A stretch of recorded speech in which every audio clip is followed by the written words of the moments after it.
Welcome back. You're here with the Oz Arab Media team. I'm Shay, and today we're shining the spotlight on one of our own.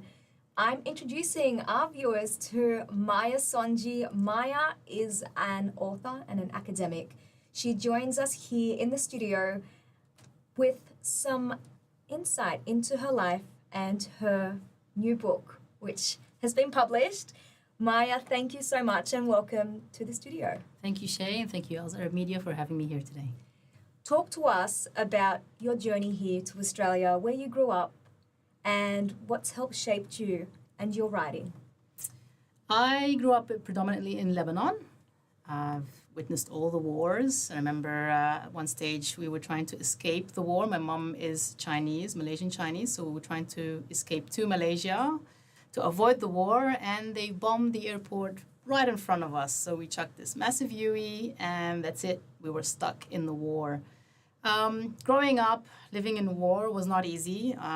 Sure, a lot of Lebanese people and anybody really that has experienced war would understand this. So my aim growing up was always to envision this amazing world, this peaceful world. And I suppose within that journey, I tried to pursue a better life for myself. I didn't let the war sort of stomp on me per se. So I sought a better life, and Australia was an avenue that opened up for me, and I came here as an international student. And I carved my way through and became an academic, and now I'm an author. Yeah. Congratulations. Thank you. Obviously, with your new book, NARA, Droplets of Fire, a big achievement. Thank you. Without giving too much away, talk to us about the central plot of NARA, Droplets of Fire. Yeah, for sure. NARA, Droplet of Fire, sort of at its core focuses on a young woman, a woman who has experienced injustice and experienced the struggles of war as a child.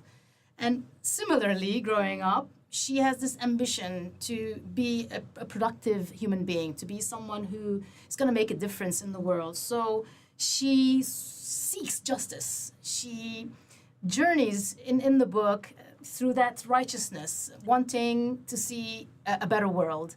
But within that journey, she stumbles upon a discovery, and she finds out that she has these powers that she's not meant to have.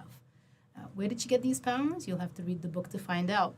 But she's not meant to have these powers, and what happens after that is she unwittingly becomes a catalyst for one of the biggest wars Earth will ever experience. Very interesting. Now, you spoke about the protagonists. Let's talk about the characters in NARA, Droplets of Fire. They're very vivid and real. How did you develop them? A lot of the characters came from observations and experiences, though they're not directly the characters that I've written, but they're influenced by. A lot of the characters I made sure they resonate with a lot of us. I mean, we have experiences, we meet so many different variations of people every single day, and I wanted to make sure that the reader gets to have that kind of same experience, even though it's a fantasy book, but it's still very relatable.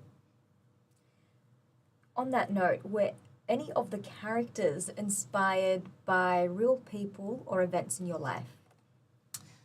They are, it's kind of like not directly, but again, influenced by. So through my observations, through my experiences, I've met a lot of individuals growing up as an adult, as a child, that I feel like they would be very relatable characters to a reader, especially in this kind of a story where I believe that personalities and characters, generally speaking, are very contradictory. So when I say contradictory, I mean we go through these influx of emotions on a daily basis. 1 minute we're happy, the next minute we're sad. 1 minute we're rational, the next minute we're emotional. So I wanted to make sure that when I develop these characters, that they are relatable at that level for the reader. Thank you. Now let's change it up a little bit. My next question. If you could spend one day with your characters, one of your characters, who would that be and why? Shay, that's a really tough question. All the characters are fun. I probably want to be in that group of young people. But if I did have to choose just the one, I would have to pick Miles. Miles, you see him just very briefly in the first book, but he plays a big role in the second book, a central role actually. And the reason why I've picked Miles is because Miles is a naval officer. He's a fighter pilot, and he's older, a little bit older, a bit more mature than the group, which are roughly in their early 20s. And so from his view, the way I see it is that he's someone who's seen it all, right? He's been in battles, he's been on the plane, he's been on the ground, he sees different views of war, not just the one view. And I feel like spending a day with him, I would learn a lot. I feel like a day with him would be really thrilling and fast-paced. And I think that would be amazing to experience. Okay, very nice. Moving back to your protagonist, what was the most challenging part of developing her character? I think with Nara, I really struggled with making her likable. I had to make sure that we had that balance. Nara is an anti-hero, right? So there's a fine line already there. Some are gonna like her and some are gonna hate her. And I wanted to make sure that I give her that equal balance. She's very powerful, but power alone is not enough to connect with the characters. So I had to find a way to also make her vulnerable.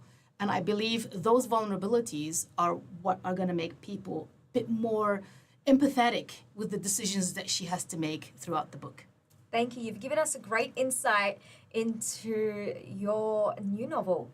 Thank you. Let's take it back to your life and your experiences. What made you want to become a writer? I think growing up in the war, there was a lot of alone time, hiding in the shelters and not being in school, not socializing. So for a period of time, I was my own best friend. And when I say I was my own best friend, it was like me and my thoughts. And I found writing was a good way to sort of let my emotions out.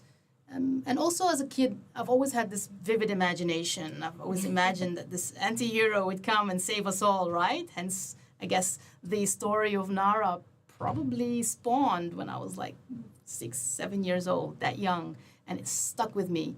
And as I grew and I learned about grammar and gerunds and adjectives and how to express, I found that I was able to even express myself better. I was able to challenge perspectives and share my own and express that through writing. So it was a very safe space for me to explore my creativity and my perspectives. That's beautiful, Maya. Thank you so much for sharing your life, your journey, and your next inspiration for us. I'm going to leave our viewers with Maya, who's going to share a very special message about how to best get in contact with her after the show, but also what to expect when you pick up her new novel. Thank you, Shay, and again, thank you, Oz Arab Media, for welcoming me here today. I'm very, very thrilled to be here, to be honest, and sharing my story and adventure with your audience.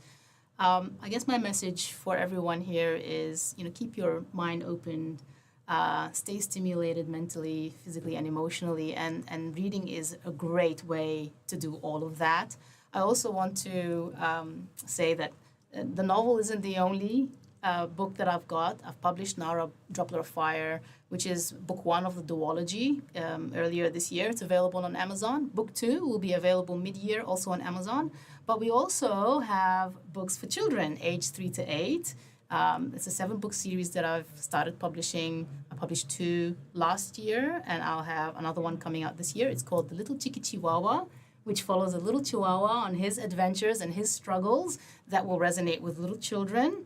And it will help them, sort of have this awareness of sort of the struggles that they might be going through at school, at home, in life, and how they could sort of solve them in a fun and engaging way. Thank you. Please stay connected with Maya in her next chapter. And Maya, thank you again for joining us today. Thank you, Shay. Thank you, everyone.